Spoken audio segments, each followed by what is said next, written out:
Shalom Aleichem, Rav Michael. Shalom, shalom. On voudrait écouter quelques paroles sur Rabbi Israël, puisque tu l'as connu, Baruch Hashem. Baruch Hashem, oui, je l'ai connu quand j'étais quand j'étais jeune homme, déjà. J'avais 19 ans, quand je suis venu en Israël à Bnei Brak pour étudier dans une yeshiva. À ce moment-là, je l'ai connu, Baruch Hashem, et après, je l'ai connu plusieurs années, comme ça. Entre-temps, je me suis marié, etc. Et jusqu'à l'âge de 24 ans, 25 ans à peu près, Baruch Hashem. D'accord. Alors, est-ce que tu peux nous dire sur ce que tu as vu, ce que tu as entendu? Bon, Rabbi Israël, c'est une chose, un sujet qui est très secret. C'est un sujet de Rabbi Nachman de Breslev. C'est-à-dire que moi, j'étudiais la Gemara et la Lacha quand j'étais en France, et toujours je sentais des manques. C'est-à-dire c'était bien pour Hachem. Jusqu'à ce que j'ai trouvé les Sfarim de Rabbi Nachman. Et après, quand j'ai rencontré Rabbi Israël, je voulais voir quelqu'un qui a connu Rabbi Nachman, il s'appelle un Talmid, un élève de Rabbi Nachman. Rabbi Israël, il a reçu un pétek de Rabbi Nachman, dans lequel il lui dit que c'est son Talmid, précieux. Donc je suis passé voir Rabbi Israël à Yerushalayim, j'étais à Bnei Brak, je suis passé le voir à Yerushalayim, il était à l'époque au Rova Yehudi, à côté de Kotel. Et après, il était autre part. À chaque fois, il changeait d'endroit, Rabbi Israël. Il était tenu de ça. C'est-à-dire qu'il ne restait pas dans la même maison. Il n'avait pas de maison à lui non plus. À chaque fois, il allait d'endroit en endroit, Rabbi Israël. Et donc, la première fois que je l'ai vu, il était très joyeux. Plein de simcha, et plein de chiyut, de vitalité. Et j'avais du mal à comprendre. Il ne disait pas exactement. Il ne disait pas quoi faire exactement. Juste, il parlait, il était joyeux. Il m'a renforcé dans la Torah. Mais j'ai vu, avec le temps, déjà cette première rencontre-là, j'ai vu que c'était, je savais pas qui c'était Rabbi Israël, mais j'ai commencé à sentir comment il m'aide à m'approcher d'Hachem, comment il m'envoie la lumière de Rabbi Nachman, il me montre le chemin de Rabbi Nachman pour s'approcher d'Hachem. Tout le lien de Rabbi Israël, c'était d'être modeste, de parler que de Rabbi Nachman, de nous faire comprendre combien on a besoin de lui, combien on a besoin de ses livres pour s'approcher d'Hachem, pour étudier la Torah comme il faut, l'Ishma, pour appliquer la Torah, pour étudier la Torah dans la Simcha, pour appliquer ce qu'on a étudié dans la Torah, pour pas étudier la Torah pour les honneurs ou pour l'argent. Et Rabbi, tout ça, il parle de ça, Rabbi Nachman, mais Rabbi Israël nous fait vivre ça, il nous apprend, il nous montre comment appliquer ça, comment s'approcher de Rabbi Nachman, et comment, avec simplicité, s'aligner complètement devant Rabbi Nachman, et beaucoup étudier les ouvrages de Rabbi Nachman, et les appliquer, Bezrat Hashem. Mais bon, il y a beaucoup à parler, c'est sûr, sur Rabbi Israël, de tout ce qu'on a vu, Baruch Hashem, avec les amis qui étaient autour de lui, pendant cette époque-là, Baruch Hashem, jusqu'à ce qu'il a quitté ce monde en paix, Baruch Hashem. Tu peux nous raconter quelque chose que tu as vu, quelque chose que... Par rapport à quoi? J'ai vu beaucoup de choses, quoi. Je l'ai vu des années. C'était aussi quelque chose de spécial qui t'a marqué, qui t'a donné quelque chose que tu as vu, sa grandeur, sa... Tout le temps, je voyais chaque instant, chaque fois je le voyais, à chaque fois que je l'écoutais, je voyais sa grandeur, je voyais comment il avait le roi Hakodesh, comment il savait tout ce que je pensais, tout ce que j'avais fait avant. Sur les autres champs aussi, il savait ça, et comment il nous apprenait à appliquer la Torah de Rabbi Nachman et étudier. Par exemple, quelque chose que tu peux nous raconter? Une petite histoire? Il y a beaucoup d'histoires que je peux raconter, oui. Ah, commence par une. Je commence par une histoire. Une histoire déjà quand je l'ai vu Rabbi Israël, il était à Arnof à un moment, quand j'étais encore jeune homme à l'époque. Je suis passé le voir là-bas. Je suis passé aux toilettes, et après, en sortant des toilettes, donc j'étais tout seul. En cachette, j'ai dit la bracha de Hachar Yatzar, avec une grande dévotion, avec une grande kavana. Mais bon, je l'ai dit très doucement aussi, sans que personne n'écoute. Après, je suis rentré dans la chambre de Rabbi Israël, et dès que je suis rentré dans la chambre, il m'a regardé, il a souri, il a levé les mains, il était plein de lumière, comme s'il était très content. J'ai fait une bracha comme ça, la façon dont il faisait des mouvements. Il ne parlait pas Rabbi Israël, mais il montrait avec les mouvements. C'est pour ça que c'était à l'époque où j'étais Bachour, j'étais jeune homme à cette histoire-là. Et après, donc, je suis rentré en France, après l'avoir connu, après je suis revenu le voir, et après je suis venu habiter en Israël.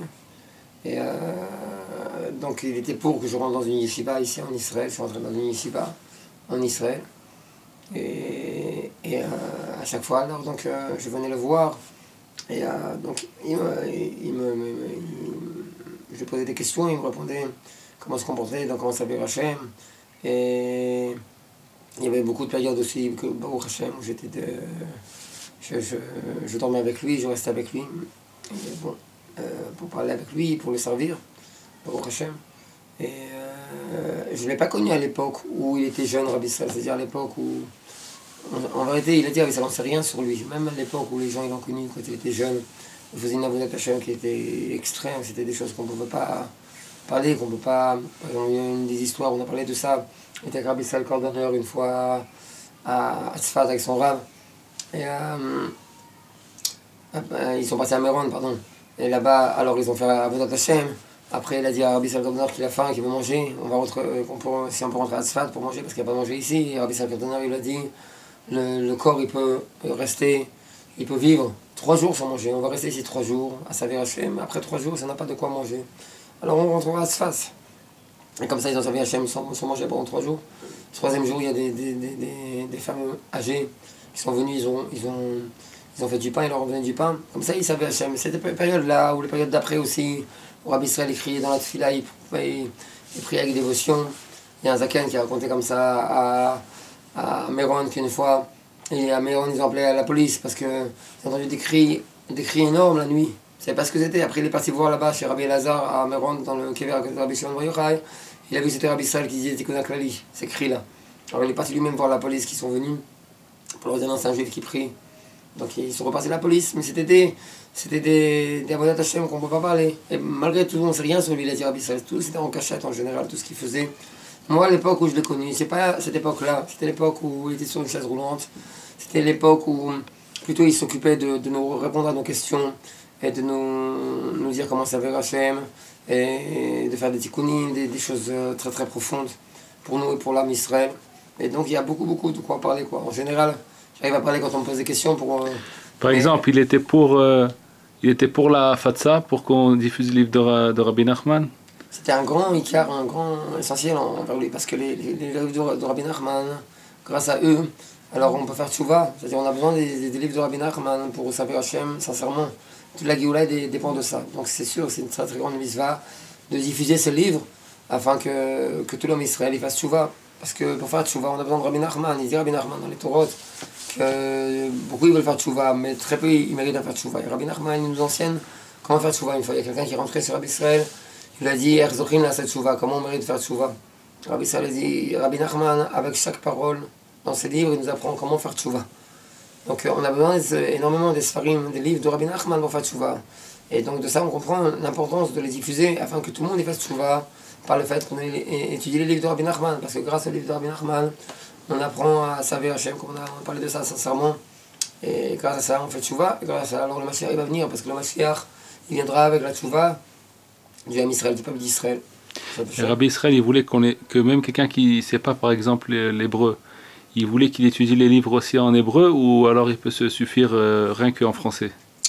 Il peut se suffire en français, mais il préférait que la personne elle aille à l'Ulpan, qu'elle apprenne l'hébreu et qu'il apprenne l'hébreu. Il y avait une fois, je suis entré avec une personne convertie chez Rabbi Israël. Et alors Rabbi Israël il lui a demandé s'il connaissait l'hébreu.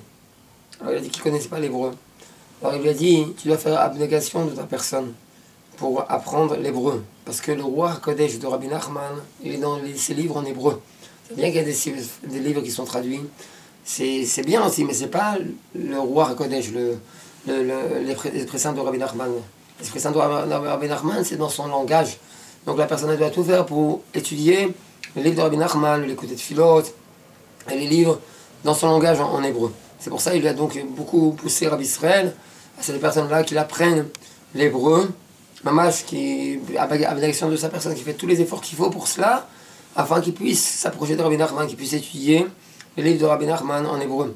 Il y avait aussi une fois quelqu'un qui a demandé à Rabbi Israël, et cette personne-là m'a demandé de lui demander comment étudier les côtés de Tfilot. Il y avait les côtés de Tfilot en français à l'époque. Est-ce que c'est mieux en hébreu ou en français? Parce qu'il ne connaît pas bien, cette personne ne connaissait pas bien L'hébreu. Alors Rabbi Israël a dit quelle question? C'est sûr qu'il faut le lire en hébreu, dans le langage de Rabbi Nachman. Alors je lui dis, parce que la personne ne connaît pas très bien l'hébreu, il a dit qu'il s'habitue à lire, il va s'habituer, qu'il lise, qu'il va s'habituer, il va s'habituer, et après il va comprendre.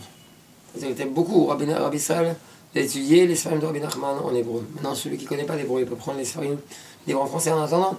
Mais c'est pour l'instant, il faut arriver à l'hébreu, il faut tout faire pour arriver à l'hébreu.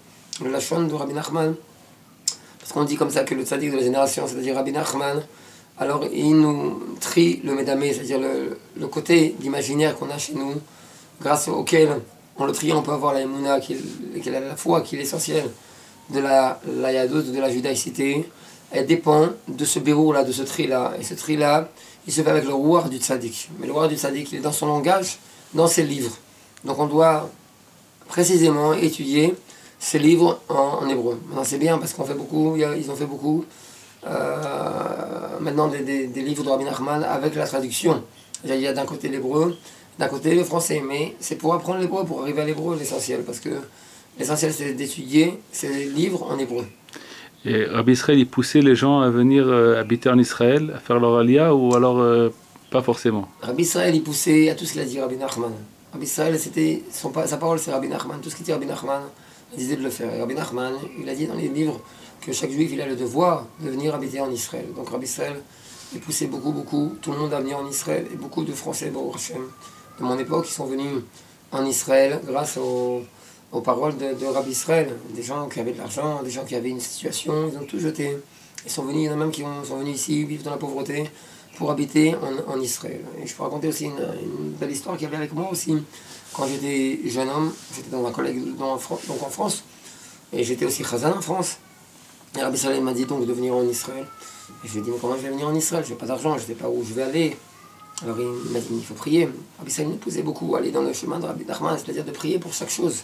Il avait dit une fois, je suis rentré chez lui, il a dit, Mishimit Palel, Oro Ekol Touv, celui qui prie voit tout le bien. C'est-à-dire, la façon dont il a dit ça, il fait rentrer comme quoi tu as toute une belle vie devant toi. Prie et confiance dans Hachem. Il écoute ta prière, il va te donner en son temps ta délivrance. Mais toi, tu dois prier pour chaque chose. Une autre fois aussi, il m'avait dit prie pour chaque chose, tu vas voir comment tu vas réussir. Donc je suis passé en France, j'ai prié. Hachem, Rabbi Nachman, il veut qu'on vienne en Israël. Rabbi Israël, il m'a dit d'appliquer ça, de venir en Israël. Je veux venir en Israël, mais j'ai pas d'argent, je ne sais pas où je vais aller, où je vais habiter. Le même jour, j'avais prié la nuit dans une forêt en France. Je suis passé après à la synagogue là-bas en France. Il y a quelqu'un qui est venu me voir, quelqu'un que je connaissais là-bas. Et de lui-même, il m'a dit, est-ce que tu veux pas faire avec moi le contrat qu'il y avait entre Issachar et Zvouloun? C'est un contrat comme ça dans la Torah. Comme on sait que Zvouloun, il travaillait pour que Issachar puisse étudier la Torah. Alors il y a, comme ça dans la Torah, beaucoup ils font cette chose-là, que s'ils ne peuvent pas étudier, ils prennent un Talmid Chacham ou quelqu'un qui veut étudier, et il lui dit d'étudier pour eux, et il lui donne de l'argent en contrepartie, afin qu'il ait une part aussi dans cette étude, puisque lui, il ne peut pas étudier. Donc il m'a proposé cette personne de faire ça avec moi. Il m'a dit, je te donne chaque mois 2000 francs, et toi tu étudies chaque jour 4 heures, et donc on est ensemble. Donc j'ai accepté, et comme ça, je suis venu en Israël. J'ai dit, maintenant j'ai 2000 francs, je peux louer une petite maison comme ça, modeste. Donc je suis parti comme ça, avec ces 2000 francs, comme ça, par mois, en Israël. Et après du temps, après 1 ou 2 ans, entre-temps je me suis marié, et après 2 ans à peu près, la personne, cet ami-là, il m'a écrit une lettre en me disant qu'il est désolé, il doit arrêter, il ne peut plus continuer donc, ce contrat-là. Donc à l'époque où j'étais à Rabbi Salim, il ne me parlait pas de Parnassa, parce que j'avais une Parnassa. J'étais aussi allé au Kollel, mais là-bas il ne payait pas le Kollel. Parce qu'il ne voulait pas tellement de moi, parce que étant donné que là-bas tout le monde étudie la Gemara toute la journée, moi j'étudiais pas la Gemara toute la journée, j'étudiais les côtés de philosophe, les livres de Rabbi Nachman, et je parlais aux gens qui sont là-bas qu'il faut beaucoup étudier les livres de Rabbi Nachman, donc ils voulaient plutôt que je parte. Et donc Rabbi Salim ne parlait pas de Parnassa à l'époque, mais quand la personne elle a arrêté, je n'ai pas dit à Rabbi Salim que cette personne a arrêté, la même semaine, alors Rabbi Salim m'a dit la nuit, comment tu fais pour vivre? Est-ce que les Shiva te payent? Est-ce que l'État te paye? Comment tu fais pour vivre? Il m'a crié. Et donc il m'a dit ça, après je suis rentré. Malgré qu'il ne savait pas que tu avais... Je vais pas parler de ça, que la personne... Et juste quand ça s'est arrêté, il t'a demandé... Ni je lui ai parlé que la personne m'avait fait un contrat comme ça. Jamais je lui ai parlé de ça. Ni je lui ai parlé qu'il a arrêté la personne. Juste quand elle a arrêté la personne, alors cette même semaine, Rabbi Israël m'a parlé. Il m'a dit comment tu fais pour vivre, il faut que la pays te paye. Je suis rentré à la yeshiva. Quand je suis rentré à la yeshiva, alors il était assis, le dirigeant de la yeshiva, le menahel de la yeshiva, le président, et il écrivait, il a dit au mashgiach de la yeshiva, aussi à Michael, je m'appelle Michael, alors paye aussi, je veux que tu le payes lui aussi. Alors, ça l'a fait rire, le mashgiach c'est celui qui s'occupe de la yeshiva, parce qu'il voulait seulement que je sorte. Comment il m'a dit de le payer? Alors il m'a dit combien tu payes? À l'époque, mon loyer, c'était pas cher, c'était 500 shekels. Il m'a dit combien tu payes ton loyer? Alors il a dit, le Menaël, il a dit au mashgiach, non, je sais que Michael c'est quelqu'un qui étudie, je veux que tu le payes comme tout le monde. Alors il est très étonné, le mashgiach. Et donc depuis cette période-là, alors ils m'ont payé à la yeshiva. Parce que la parnasse mina shamaim, si elle arrête, un ami l'arrête de m'aider, alors Hachem me met d'un autre côté. Il y avait aussi une belle histoire comme ça aussi, où j'étais avec Rabbi Sal la nuit, il m'a réveillé la nuit, après j'ai dormi très peu. Rabbi Sal il envoyait comme un souffle comme ça pour réveiller. C'est-à-dire il se lève, il fait des... Et après je me sens comme obligé à me lever, comme si je sens un souffle sur moi, comme quoi je suis obligé de me lever. Je me suis levé, et il m'a dit comme ça, Rabbi Sal, j'ai pensé, il faut qu'on aille au mikvé, on va au mikvé tôt, et après on redort. Il m'a dit donc où il y a un mikvé qui c'était très tôt dans la nuit, à l'époque où c'est 11h, minuit, où Rabbi Sal m'avait réveillé. Donc où il y a un mikvé qui est ouvert maintenant? Je lui ai dit je sais pas. Il m'a dit pourquoi tu sais pas? C'est à l'Arcor, il faut chercher, il faut faire des recherches, peut-être là, peut-être là, peut-être là. Et donc il m'a parlé du mikvé, l'importance du mikvé, d'aller tôt au mikvé. Et après, le même jour, je suis rentré à l'Yeshiva, le matin, et quand je suis rentré à l'Yeshiva, alors le même jour, alors ils ont annoncé, à l'Yeshiva jusqu'à maintenant, le mikvé il était ouvert tous les matins à 6h, le mikvé de la Yeshiva. Et depuis ce jour-là, ils ont dit, à partir d'aujourd'hui, le mikvé sera ouvert à partir de minuit, à partir de Khatsot. Après cette histoire-là. Et bon, il y a des milliers d'histoires comme ça que j'ai dans Israël. Une grande partie, j'ai écrit, ou une petite partie plutôt, j'ai écrit dans les Rods Beben Achal, c'est un nouveau sefer sur Rabbi Israël qui est sorti il n'y a pas longtemps. Et aussi, il y a beaucoup d'histoires comme ça dans Rabbi Israël où il savait tout, il nous apprenait comment servir Hachem. L'essentiel, il servait Hachem, et tout ce qu'il faisait, c'était avec une grande modestie, sans qu'on le connaisse. Que à l'époque, personne ne le connaissait. Après qu'il a quitté ce monde, on a commencé à le connaître, parce que tout, il faisait les Shem Shamayim Rabbi Israël. חזק וברוך מיכאל, השם יברך אותך. אמן.